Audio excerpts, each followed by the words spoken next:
Let's face it, in the gun world, opinions are louder than muzzle brakes, and everyone thinks they're an expert. But some calibers? They're just plain stupid. We're talking about the ones that make no sense to carry, cost a fortune to shoot, and perform like they're stuck in the 19th century, yet somehow, a bunch of people still swear by them like they're God's gift to ballistics. Today, we're diving into the top 5 calibers only idiots use. Harsh? Maybe. Honest? Absolutely. This isn't about being a snob, it's about cutting through the hype and calling out the rounds that should have been left on the drawing board. So, if your favorite pet caliber ends up on this list, don't get mad, just ask yourself why you're still wasting your time and money on it. Grab your popcorn, clear your chamber, and get ready because things are about to get loud, opinionated, and maybe a little painful, especially if your ego's tied to one of these rounds. Number 5.256 Remington, the Fading Star. Once a favorite among hunters for its flat trajectory and versatility, the .25-6 Remington is slowly slipping into the background of modern cartridge conversations. Developed by necking down the classic .36 Springfield to accept a .257 caliber bullet, the .25-6 found its sweet spot in long-range varminting and medium game hunting. It delivered blazing speeds, light recoil, and deadly accuracy on coyotes, deer, and antelope. For decades, it was the go-to-round for those who wanted reach and punch without jumping up to magnum recoil. But today, the spotlight has shifted. The rise of newer cartridges like the 6.5 Creedmoor, 243 Winchester, and even the 6mm Creedmoor has pushed the .25-6 into near-forgotten territory. Factory ammo is less common, and many modern rifles aren't even chambered for it anymore.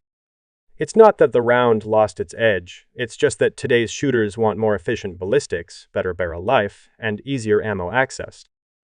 For reloaders and die-hard fans, the .25-6 still offers exceptional performance. But in the evolving world of precision and hunting rifles, it's no longer the star it once was. It remains respected, just no longer in the limelight. Number 4.32 Winchester Special, the Forgotten Middle Child. The .32 Winchester Special is the textbook definition of a forgotten middle child in the world of lever-action cartridges. Introduced in 1901, it was designed to sit neatly between the popular .30-30 Winchester and the more powerful .35 Remington. On paper, it made sense, offering slightly more bullet diameter and power than the .30-30, while maintaining mild recoil and compatibility with classic lever-action rifles. But in practice, it never really found its place. The .32 Special didn't bring enough of an upgrade to lure hunters away from their trusty .30-30S, and it lacked the punch to compete with harder-hitting calibers. It also had a reputation for being finicky with accuracy, especially as barrel wear set in. Over time, it just got overlooked. Today, the .32 Winchester Special survives mostly in dusty gun cabinets and as a curiosity for collectors and old-school lever-action fans. Ammo is still made, but it's scarce and often expensive. It's not a bad cartridge, far from it, but it never lived up to its special name. In the grand lineup of classic American hunting rounds, the .32 Win Special sights quietly, a relic of good intentions and missed potential. Number 37M8 Remington, the caliber that tries too hard. The 7M8 Remington is one of those calibers that seems like it should be a big deal, but somehow it just never quite gets there. Based on the .308 Winchester case necked down to 7M, it offers a solid blend of flat trajectory, manageable recoil, and good ballistic performance. It's accurate, efficient, and hits hard enough for deer, hogs, and even elk at reasonable distances. So why doesn't it dominate the hunting world? Simple, the 7M8 tries too hard to be everything for everyone. It markets itself as the perfect middle ground, but in doing so, it gets lost between more specialized options. The .308 has broader support. The 6.5 Creedmoor wins in long-range circles, and younger hunters are drawn to newer, trendier calibers. To its credit, the 7M8 is a great performer, especially for youth or recoil-sensitive shooters, but it suffers from being just too safe.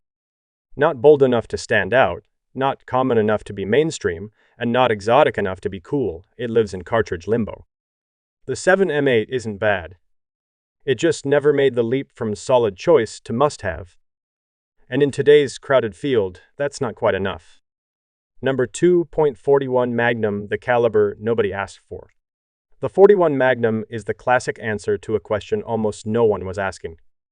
Introduced in the 1960s as a supposed sweet spot between the 357 Magnum and the 44 Magnum, it was pitched as the perfect law enforcement round, offering more stopping power than the 357 without the wrist-snapping recoil of the 44.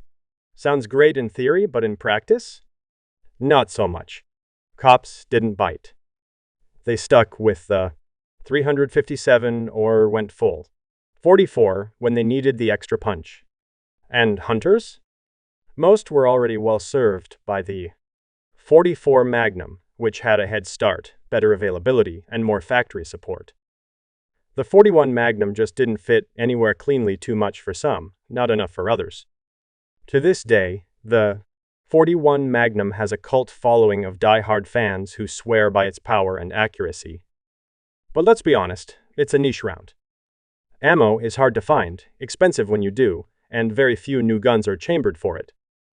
It's not a bad cartridge, it actually performs very well. But in the end, the 41 Magnum remains a middle child Magnum with great potential, minimal demand, and a name that outlived its purpose. Number 1.300 Savage, the obsolete oddball. The 300 Savage was a serious innovation back in 1920.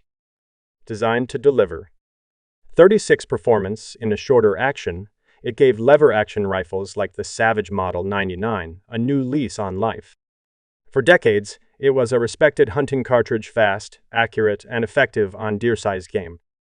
But fast forward to today, and the 300 Savage has become the odd man out in a world full of modern magnums and precision cartridges. The problem? It was overtaken by its own descendants. The 308 Winchester, which owes a lot to the 300 Savage's case design, came along in the 1950s and did everything better: flatter trajectory, higher pressure tolerance, broader adoption. Since then, the 300 Savage has been slowly fading into obscurity. Ammo is still made, but in limited runs. Rifles chambered for it are almost exclusively vintage, and hand loading is basically required if you want consistent performance. It's not a bad round by any means. In fact, it's still very capable, but it's become a curiosity rather than a contender. In the end, the 300 Savage is a historical stepping stone, a cartridge that mattered once, but now just quietly collects dust in the shadows of progress.